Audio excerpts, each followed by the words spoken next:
समझ नहीं आ रहा अपने सैलरी इंक्रीमेंट का क्या करूं। बेटा इतना क्या सोच रहा है, अपने म्यूचुअल फंड्स के एसआईपी का टॉपअप करा ले। This is the right time. क्या समझ में नहीं आया। बेटा इतना क्या सोच रहा है, अपने म्यूचुअल फंड्स का एसआईपी टॉपअप करा ले। This is the right time. अब समझा।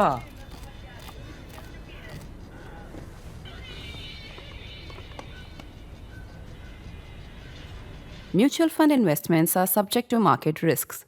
Read all scheme-related documents carefully. From his office on the banks of the Chenab, Inspector General BCA Lauther patiently watched the detritus of the storm wash up.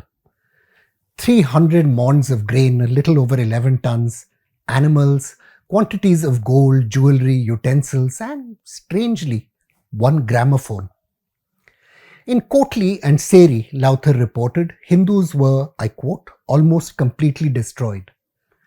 20 or so men had been killed in the rioting of 1932, Dalits had been forced to embrace Islam, and some Sikhs had their hair shaved off. The brigand chief of the mountains, Khima Khan, was said to have supervised the violence with the help of village lumbardars or headmen. On Monday, Jammu and Kashmir Chief Minister Omar Abdullah defiantly scaled the walls of the Martyrs graveyard at the shrine of Khwaja Bahauddin Naqshbandi, where 22 protesters who were shot dead by soldiers of Maharaja Hari Singh on 13 July 1931 are buried. Local police, alleged to be acting on the instructions of Lieutenant Governor Manoj Sinha, had locked ministers and legislators into their homes and barred a procession to the graveyard. For decades now, leaders of Kashmir's pro-India parties have cast the 13 July massacre as the moment when the mass movement against the Dogra monarchy began, leading on all the way to independence. In 2020, though, Martyrs' Day was dropped from the list of official holidays, together with former Jammu and Kashmir Prime Minister Sheikh Mohammed Abdullah's birth anniversary. The government has also declared its intention to celebrate Maharaja Hari Singh's birthday instead. This project of historical erasure and rewriting is reopening Kashmir's deepest wounds. The truth is that the events of 1931-1932 were not, as ethnic Kashmiri politicians sometimes represent them, a secular revolt. Religion was at the heart of those events. Yet, the Dogra state was also a sectarian monarchy determined to uphold the Hindu interest over its Muslim subjects.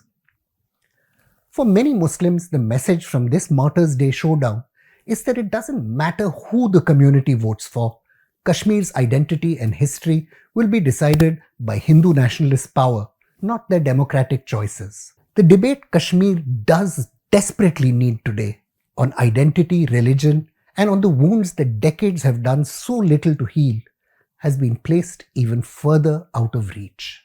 For much of the summer of 1931, tensions had been building up.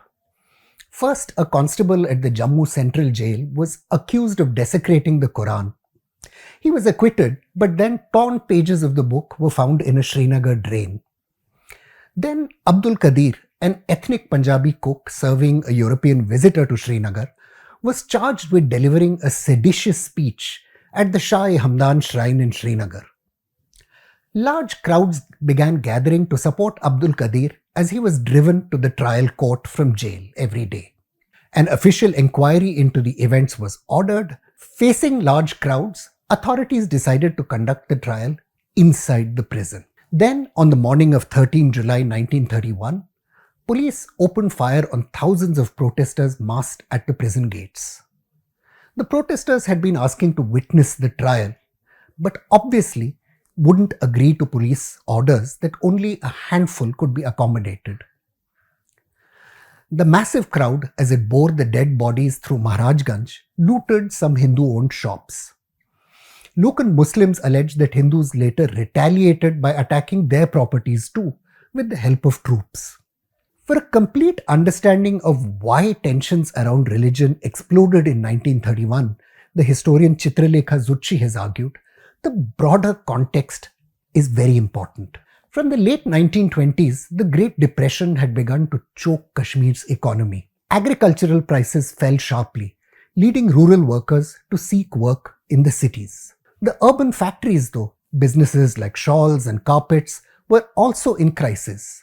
Through the countryside, Zutshi writes, moneylenders were foreclosing loans and taking over the lands of peasants. 26 years old in 1931, a graduate with a master's degree in science from Aligarh and employed in Kashmir's education department, Sheikh Muhammad Abdullah was part of an embryonic class of middle-class Muslims who had begun seeking political representation and power. From the 1920s, Abdullah had been at the forefront of a group advocating for more job opportunities for Muslims. Mahatma Mohandas Gandhi's arrest in the summer of 1930 had seen Kashmir shut down in solidarity against the British, a sign of emerging mass politics. From the court's perspective, though, the Darbar's perspective, there was another issue. In March 1931, Mirwais Atiqullah of Srinagar, the hereditary spiritual leader of the city's Muslims and a key supporter of the Maharaja's reign, had passed away. A bitter succession struggle had ensued, with Yusuf Shah battling Muhammad Ahmadullah Hamdani, a representative of a rival branch of the family. Even though Sheikh Abdullah's cause, jobs for Muslims, was not one that had a genuine popular base or any religious status, the rising tide of communal tension would propel him to leadership of a movement that was just beginning to form. Like most of India's princely states, Kashmir was marked by high taxes and spent more on the upkeep of the monarchy than on education, healthcare, and public infrastructure. This obviously hurt both Hindus and Muslims. But as historian Mridu Rai has written, the Dogra state went to some lengths to assert its religious credentials. For example, cow slaughter carried a 10-year prison sentence, while the sacrifice of goats was banned except on just a few specified days. Those who chose to convert to Islam lost their rights to inherit ancestral lands. And that was the least of it.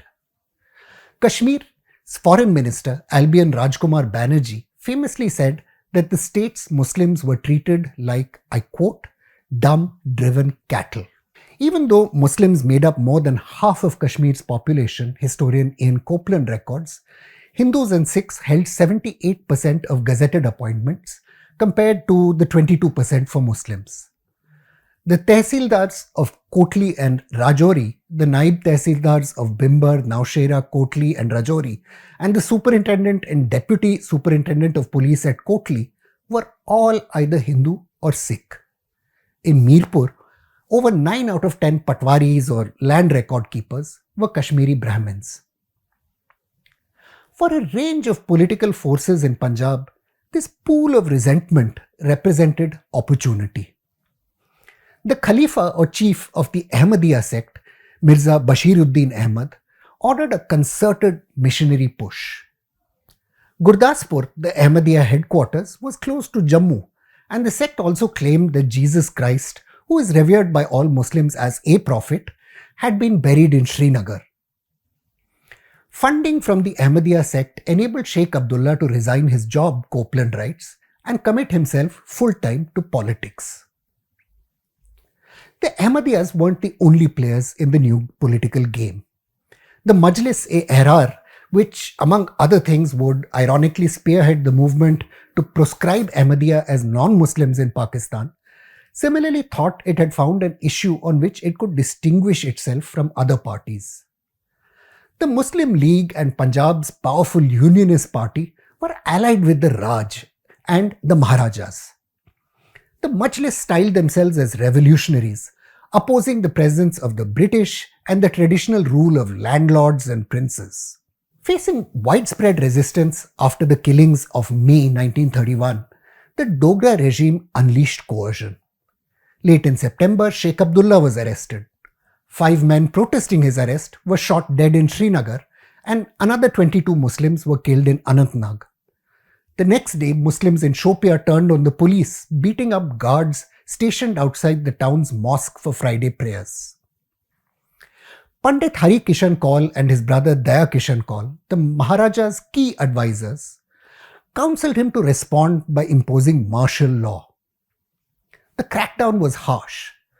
Local Muslims were forced to wear rosettes in royal colours, Copeland writes, and over 100 people were publicly flogged. Events moved rapidly towards a crisis though.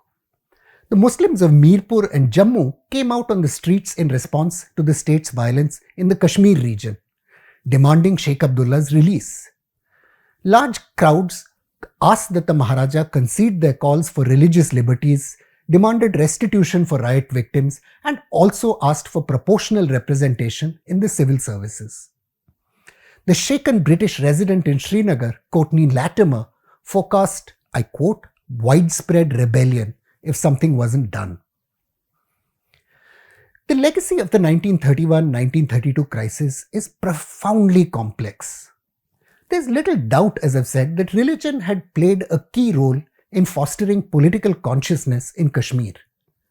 For generations afterwards, it would exercise an often poisonous influence on public life. Few politicians in the region, either Hindu or Muslim, have made a serious effort to acknowledge, let alone excise, the profound impact of communalism on Kashmir's public life. Yet, the events of 1931 were also the foundations on which Kashmir's accession to India was eventually built. Sheikh Muhammad Abdullah emerged from jail calling for Hindu-Muslim unity. The end of the crisis saw the establishment of a legislature in Kashmir, though with a franchise limited to those who paid 20 rupees a year in land revenue, it had a narrow base. Muslims made genuine gains, especially in education and representation. And most important, Abdullah transitioned away from the chauvinism of the forces he was involved in 1931, allying himself with the broader Indian National Congress and the Freedom Movement. That would lead him eventually to reject the Muslim League and bring about Kashmir's accession to India. Seeking to erase 1931 from Kashmir's political memory is to tell the valley's Muslims that none of this matters and that they are condemned to suffer a lesser kind of citizenship.